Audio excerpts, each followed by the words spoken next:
Post created by user Jamfrons. 1 month ago. My friend and I went hiking and I'm starting to think she never left those woods.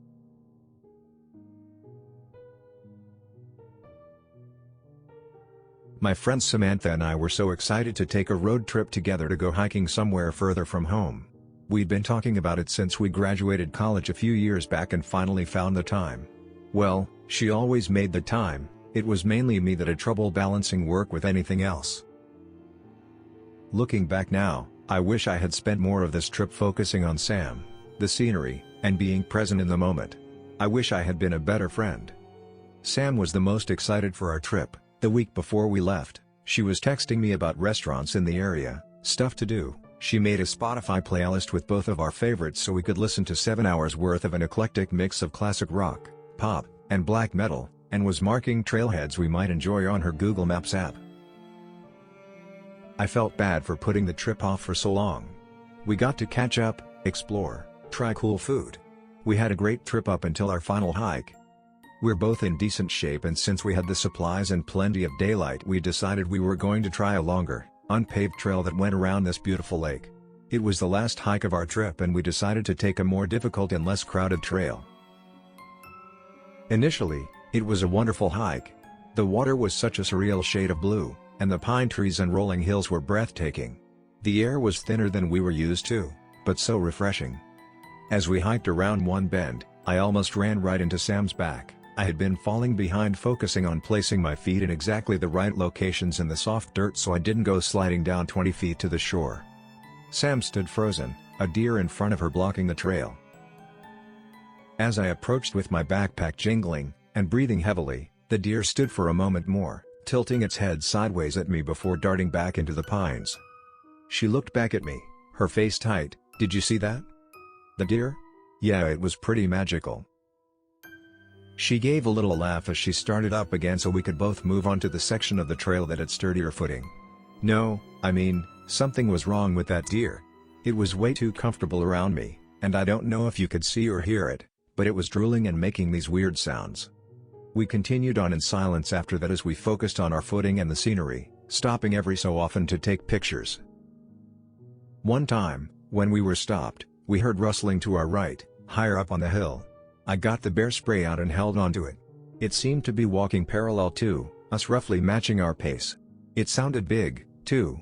Eventually the hiking trail rose to meet the higher part of the hill, and I couldn't help but sigh in relief.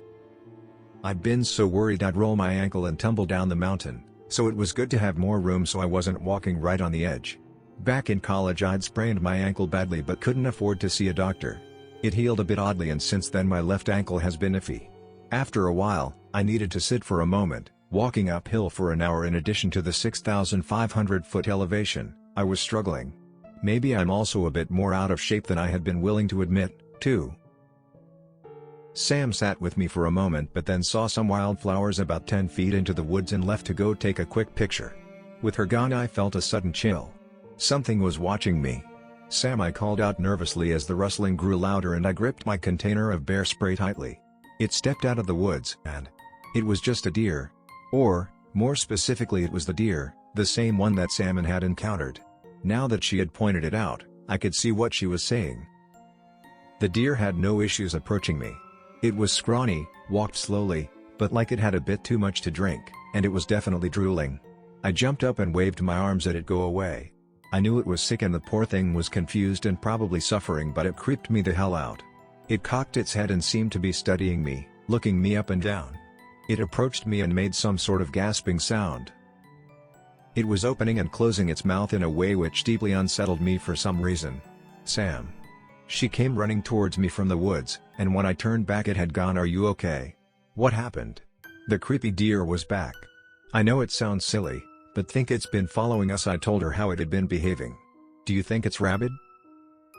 "Poor baby," she said sympathetically. "Possibly. Or, I wonder if it has CWD. Either way, we should probably let the park rangers know just in case." We had decided we'd stick together, but after a few miles, she ended up ahead of me again. She tends to inch forward to get pictures, whereas I tend to walk past sites, then have regrets and double back to take pictures. I had walked back a bit and was sitting down angling my phone weirdly to try and fit the scene in front of me in the frame when I heard Sam's voice, but I couldn't make out what she was saying. "Hey, I'll be right there," I said, my voice raised slightly, assuming she was talking to me. Then she screamed.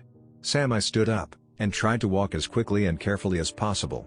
Her screaming changed from fear to agony, and it sounded like she was sobbing.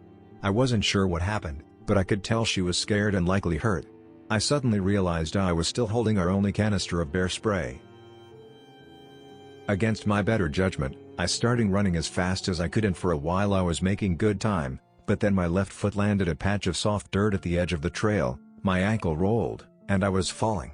I don't remember hitting the ground, but I remember opening my eyes, flat on my back, about 15 feet below where I had been standing. It was also dark outside. We'd started hiking at least 6 to 7 hours before sunset. I tried to stand, but it was a struggle. I was confused, disoriented, trying to get up was taking all my energy and focus. I had a deep feeling of dread I couldn't explain. As I started slowly moving upwards on my hands and knees, I tried to recall what had happened leading up to my fall. Sam sounded hurt, she was screaming. I had run after her and then I fell. "Shit, Sam." I called her name, my voice hoarse, but no response. My phone was surprisingly only minorly damaged, but I had no reception. Luckily, since it had been buckled to me, I still had our backpack. I dug through it. We had first aid kits, but I figured I could patch myself up later. I didn't want to stay down here any longer than I had to. I found my knife, and my headlamp. After about 20 minutes I had slowly, and painfully, ascended back towards where I had fallen from. My hands were raw and I could feel my right knee bleeding through my pants. I was trying to go slowly since I trusted my feet even less now, and dizziness was starting to creep in, but panic and fear drove me forward. Once I made it back to the trail, I had to sit for a moment. I heard rustling behind me and felt a sudden pang of fear. Something or someone had injured Sam, and here I was sitting alone, injured, with my back to the woods, in the dark. I tried calling her name, in case it was her that I heard. No response. I stood up and started limping as quickly as possible towards the direction that I had last heard her scream. Luckily the ground had evened out, because I could feel myself weaving unsteadily. I knew that something terrible may have happened to her, but kept trying to keep that thought out of my mind. As my calls to her remained unanswered and it became harder to imagine a scenario in which she was okay, I felt my throat tighten and tears roll down my cheeks. I kept looking for her. I knew she wouldn't just leave me here. I think part of me knew then that she was gone. She would have been searching for me if she was okay, and even if she left to get help, I think they would have found me by then. Somehow, eventually I navigated my way to where I thought she had last been. I was hoping maybe if she was injured, she was okay and just out of it and confused like I was. My foot caught in the mud and I fell. Lights flashed behind my eyelids and I felt overcome with nausea. The light from my headlamp had greatly dimmed, as it was now coated in mud and grime. I heard movement behind me. As the smell hit me, I realized the mud was dirt mixed with blood. I could taste it, mixed with the gritty texture. Leaves covered with what was likely blood stuck to my face and I felt something soft and wet under my shoulder. The rustling behind me became discernible as footsteps. I felt around for my knife, my bear spray, but instead felt something hard, sticky. I was certain I had just found out what happened to Sam and had a good guess at what was about to happen next to me. I felt no urge to get up as the footsteps got closer. I knew I couldn't outrun it. I closed my eyes trying to focus on something, anything else, not knowing if I wanted to see what was coming for me. The footsteps stopped, and I could hear a labored breathing coming from above me. I waited, and then as no blows came, I opened my eyes. It was Sam. She stood over me, breathing heavily from her mouth. She was covered in blood. Her shirt and pants were torn, but she was alive. I let out a relieved sob and then could no longer hold back the tears. "Oh my God," I whispered, as I slowly moved to sitting, and then standing. "I thought I had lost you." I pulled her close to me into a hug. She stood motionless, her arms at her side. She stuck to me where her shirt was still a bit wet. Dried blood covered the neck of her shirt, and her midsection. Her hands, and unsettlingly, her mouth, were also smeared with blood. I could still hear her breathing heavily close to my ear. "What happened?" I asked, as I released her. She stared at me, but didn't respond. I figured she was a bit traumatized. Frankly, I wasn't sure how she was up and standing at all after whatever had happened. She was a bit wobbly but otherwise seemed to be able to walk. As we walked towards the car she fell behind me, which made me nervous as I didn't want to let her out of my sight. She kept stopping, staring over her shoulder, while I tried to coax her forward. Eventually, after what felt like forever, we made it back. My ankle was killing me but I had tried to move as fast as possible. Although the woods were eerily silent, I wanted to get out of there as fast as possible. When we got to her car, I was debating if we should drive ourselves to the hospital, or call 911. I had this feeling of terror that I couldn't shake. I pictured us making it all the way here to the car and then something breaking the windows, attacking us. I decided we needed to leave now. "Do you have your keys? Do you think you can drive?" I asked. She had an old Jeep pickup and was very sensitive about other people driving her baby, plus I wasn't sure I could drive us with my ankle as it was.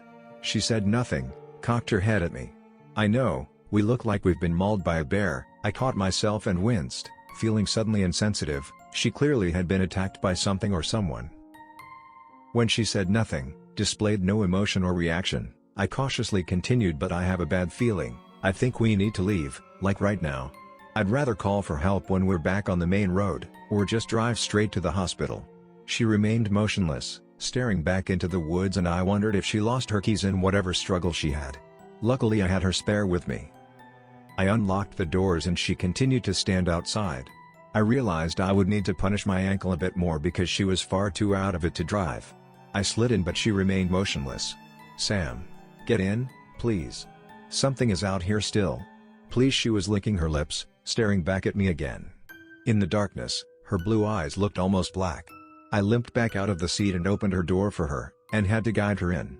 I buckled her in after she made no move to do so for herself. As we drove in, headlights of passing cars illuminated the interior. I kept checking on her out of the corner of my eye. She was breathing in and out of her mouth and staring at me. I noticed now, in the better light, that she was drooling. "Hey, how are you doing?" No response, but she began opening and closing her mouth and making a wet gasping sound as she breathed in and out. Her breath reeked and her teeth were tinged pink. I don't have much medical knowledge, but I was worried she had a punctured lung due to the strange sounds she was making. "Hold tight, we're about 20 minutes from the hospital." Despite my ankle, I drove as fast as I could. We made it in 10. As we pulled up, I helped guide her out of the car and walked behind her, steadying her. I noticed something: her shirt was on inside out. It hadn't been this morning. Likely because of how we looked, they found rooms for us immediately in the ER. I had a bad sprain and a concussion, and would need a few stitches, but it felt so good just to be out of those woods.